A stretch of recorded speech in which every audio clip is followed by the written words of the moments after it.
Assalamualaikum warahmatullahi wabarakatuh. Perkenalkan, nama saya Wijaya Kalestari, NIM E 2019-2168, Prodi Ekonomi Syariah, kelas Ekonomi Syariah 4, Fakultas Ekonomi dan Bisnis Islam dari IAIN Jember. Tujuan saya membuat video ini yaitu untuk menanggapi video dosen saya, yaitu Bapak Dr. Abdul Wadud Nafis, LC/MEI, selaku dosen pengampu mata kuliah Ekonomi Makro Islam, dan videonya yang bertema inflasi dalam perspektif ekonomi konvensional dan Islam. Kan di situ sudah dijelaskan definisi inflasi. Yang dimaksud inflasi adalah kecenderungan naiknya harga secara umum dan terus-menerus dalam waktu dan tempat tertentu. Dan saya akan menambahkan definisi inflasi dari LKS Ekonomi SMA atau MA kelas 12 semester 2, yaitu inflasi adalah suatu keadaan perekonomian yang terjadi kemerosotan nilai uang karena banyaknya uang yang beredar sehingga harga-harga secara umum mengalami kenaikan. Selanjutnya, jenis-jenis inflasi. Saya juga menemukan jenis-jenis inflasi di LKS Ekonomi SMA atau MA kelas 12 semester 2, yaitu yang pertama dilihat dari tingkat keparahan, yang kedua menurut sebabnya, dan yang ketiga menurut asalnya. Baik, yang pertama menurut tingkat keparahan, yaitu terdiri dari inflasi ringan.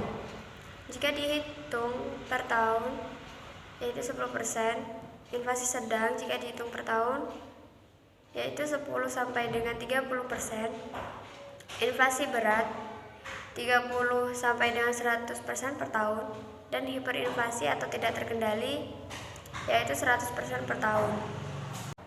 Yang kedua, yaitu menurut sebabnya, terdiri dari inflasi permintaan atau demand pull inflation, inflasi biaya atau cost push inflation atau supply inflation, dan inflasi campuran. Dan yang ketiga, yaitu menurut asalnya, terdiri dari domestic inflation atau inflasi yang berasal dari dalam negeri sendiri, dan import inflation atau inflasi yang berasal dari luar negeri. Selanjutnya, pembagian inflasi dalam ekonomi Islam. Yang pertama, natural inflation atau inflasi yang sifatnya alami, contohnya terjadi karena bencana alam. Yang kedua, human error inflation atau inflasi disebabkan oleh kesalahan manusia, seperti korupsi dan pajak yang berlebihan.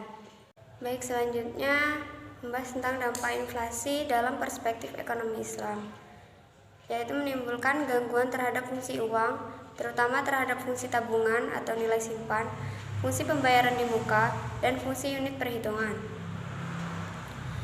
Dampak inflasi dalam perspektif ekonomi Islam yang kedua, yaitu meningkatkan kecenderungan berbelanja terutama untuk barang-barang non-primer dan mewah, atau naiknya marginal propensity to consume.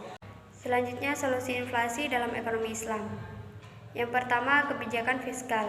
Tujuan dari kebijakan fiskal dalam Islam adalah untuk menciptakan stabilitas ekonomi, tingkat pertumbuhan ekonomi yang tinggi, pemerataan pendapatan. Yang kedua, kebijakan moneter.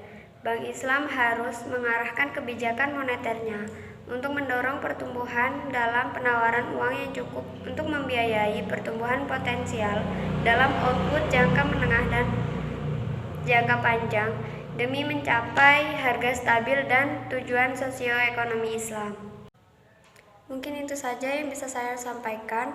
Mohon maaf apabila ada salah kata dari awal hingga akhir. Saya akhiri. Wassalamualaikum warahmatullahi wabarakatuh.